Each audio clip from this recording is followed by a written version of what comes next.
रमज़ान ये सिर्फ एक महीना नहीं बल्कि रहमतों, बरकतों और मग़फ़िरत का मौसम है। ये वो मुक़द्दस वक्त है जब आसमानों के दरवाज़े खोल दिए जाते हैं, जन्नत को सजा दिया जाता है और जहन्नम के दरवाज़े बंद कर दिए जाते हैं। रमज़ान का रोज़ा इस्लाम के 5 बुनियादी अरकान में से एक रुकन है और इसकी फ़जीलत बेशुमार है। रसूल अल्लाह सल्लल्लाहु अलैहि वसल्लम ने फरमाया, जिसने ईमान और सवाब की नीयत से रमज़ान के रोज़े रखे, इसके पिछले गुनाह माफ़ कर दिए जाते हैं।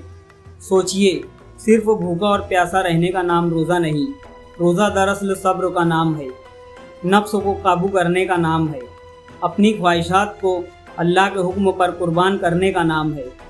जब एक इंसान सहरी के वक्त नींद कुर्बान करता है, जब दिन भर प्यास लगने के बावजूद पानी का एक कतरा भी नहीं पीता, जब भूख लगने पर खाना सामने होने के बावजूद वो रुक जाता है, तो दरअसल वो अल्लाह से अपना ताल्लुक़ मजबूत कर रहा होता है। रमज़ान का रोज़ा हमें सिर्फ भूख का एहसास नहीं दिलाता, बल्कि गरीबों, मोहताजों का दर्द भी सिखाता है। हमें एहसास होता है कि दुनिया में कितने लोग ऐसे हैं जो रोज़ाना भूखे सोते हैं। यही एहसास इंसान के दिल में रहम, हमदर्दी और सखावत पैदा करता है। रोज़ा सिर्फ जिस्म का नहीं, ज़बान का भी होता है, आँखों का भी होता है, कानों का भी होता है। रोज़ा हमें सिखाता है कि झूठ, गीबत, गाली, हसद और नफ़रत से बचें, क्योंकि अगर हमने सिर्फ भूखा प्यासा रहकर भी अपनी ज़बान को और किरदार को न बदला, तो रोज़े का असल मकसद अधूरा रह जाता है। कुरान पाक में अल्लाह ताला फरमाता है, ऐ ईमान वालो, तुम पर रोज़े फ़र्ज़ किए गए हैं ताकि तुम परहेज़गार बन जाओ। यानी रोज़े का असल मकसद तक़वा है, दिल का साफ़ होना, नीयत का पाक होना और अल्लाह के करीब होना। रमज़ान का हर दिन रहमत है, हर रात मग़फ़िरत है और हर लम्हा कबूलियत की घड़ी है। इसी महीने में कुरान नाजिल हुआ, इसी महीने में शब कद्र आती है जो 1000 महीनों से बेहतर है। अफ्तार का वक्त, वो लम्हा जब एक रोज़ादार की दुआ रद्द नहीं होती, वो घड़ी जब अल्लाह अपने बंदों को ख़ास रहमत से देखता है। और सहरी का वक्त, जब फरिश्ते दुआएं देते हैं। रोज़ा इंसान के जिस्म को भी फ़ायदा देता है, निज़ाम हाज़मा बेहतर होता है, जिस्म से फासिद मादे निकलते हैं, लेकिन सबसे बड़ा फ़ायदा रूह को होता है। दिल नर्म हो जाता है, इंसान अल्लाह के करीब हो जाता है। रमज़ान हमें सिखाता है कि अगर हम एक महीना अपने नफ्स को काबू में कर सकते हैं, तो बाकी 11 महीने भी खुद को बुराई से बचा सकते हैं। ये महीना हमें बदलने आता है, हमें संवारने आता है, हमें एक बेहतर इंसान बनाने आता है।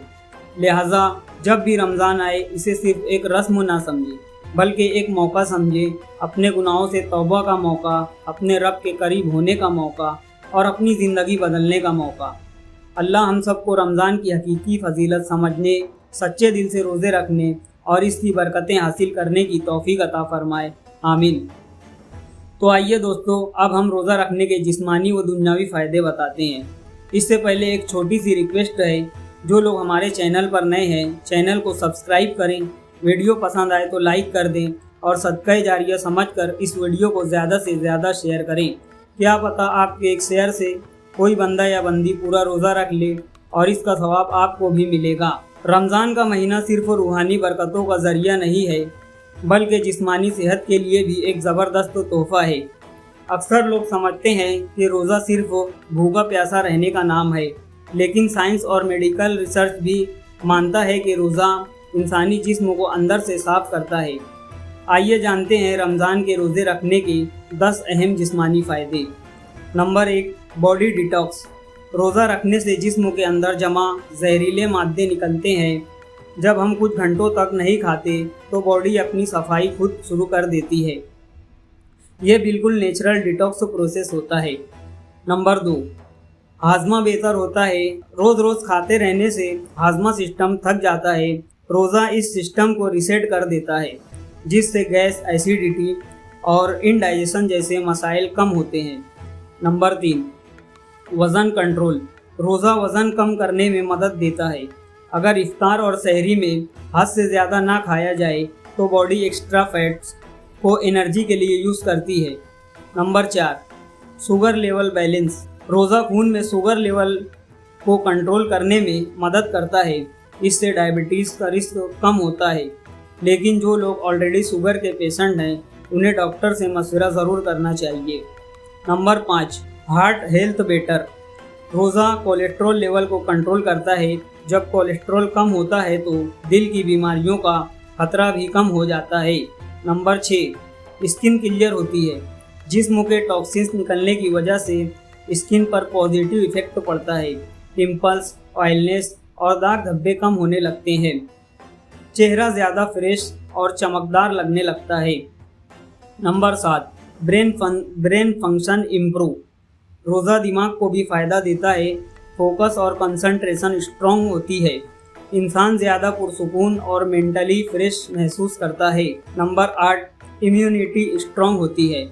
روزہ امیون سسٹم کو اسٹرانگ بنا دیتا ہے۔ جسم بیماریوں سے لڑنے کی صلاحیت حاصل کرتا ہے، یعنی چھوٹی موٹی انفیکشن کا خطرہ کم ہو جاتا ہے۔ Number 9، blood pressure control. روزہ ہائی بلڈ پریشر کو نارمل کرنے میں مدد دیتا ہے، کیونکہ نمک اور آئلی چیزیں کا استعمال نیچرلی کم ہو جاتا ہے۔ Number 10، energy system reset. روزہ جسم کے انرجی سسٹم کو ریسیٹ کرتا ہے۔ انسان سستی سے نکل کر ہلکا اور ایکٹیو محسوس کرتا ہے۔ یہ بالکل ایسا ہے جیسے مشین کو ریسیٹ کر کے پھر سے نیا کر دیا گیا ہو۔ لیکن یاد رہے، روزہ تبھی فائدہ دیتا ہے جب افطار میں حد سے زیادہ نہ کھایا جائے اور پانی کی کمی پوری کی جائے۔ زیادہ تیل، فرائیڈ اور میٹھی چیزیں فائدے کو نقصان میں بدل سکتی ہیں۔ رمضان کا روزہ صرف عبادت نہیں، یہ ایک کمپلیٹ ہیلتھ پروگرام ہے جو روح کو بھی صاف کرتا ہے اور جسم کو بھی۔ تو جب بھی روزہ رکھے، نیت صرف بھوک اور پیاس کی نہ ہو بلکہ صحت، صبر اور شکر کی بھی ہو۔ اللہ ہمیں صحت مند جسم اور پاک روح کے ساتھ روزہ رکھنے کی توفیق عطا فرمائے۔ آمین۔